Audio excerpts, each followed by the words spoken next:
You can get in a beautiful car, drive on hundreds of miles of amazing road, and drive however the hell you want. Can we take Forza cars and put them in an open world? The answer was a resounding yes. So we started doing some quite deep research on, I think, just short of 30 real-world locations all around the globe. There was one clear winner, and that was Colorado in the United States.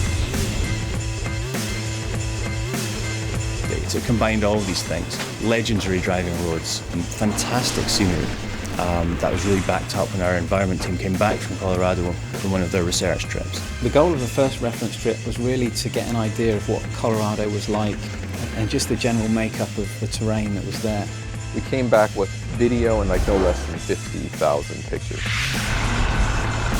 Our goal always was to build our own take on Colorado.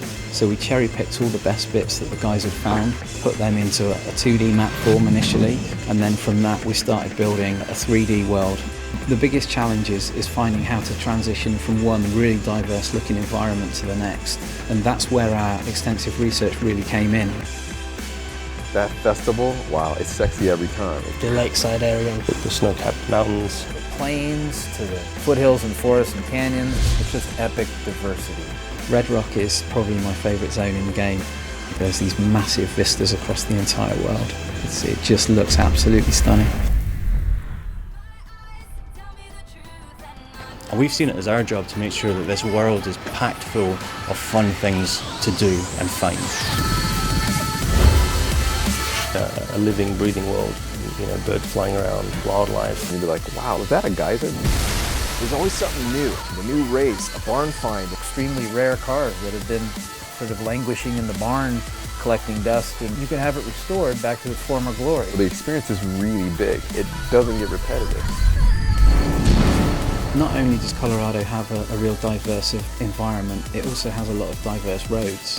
From interstates right up to winding, perilous mountain roads. There's a lot more sweeping turns, elevation changes. The typical sort of long straight road that seems to go on forever. If you're a drift guy, wow, that's the perfect spot for you in that world.